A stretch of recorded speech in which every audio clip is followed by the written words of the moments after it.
दजिबाथि बर' थुनलाइ आफादनि दिनै जोबथा सान सानथामनि हाबाफारिजों बे माने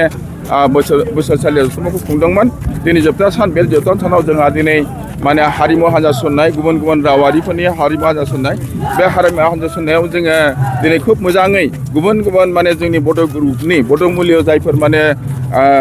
जोंनि हारिफोर दङ बिथांमोनखौ जों लेंहरदों बिथांमोना गावसिनि हारिमुखौ दिन्थिफैदों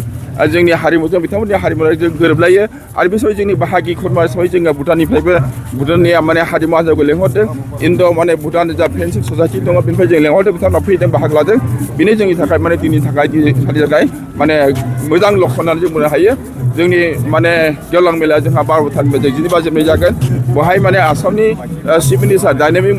चिफ मिनिस्टार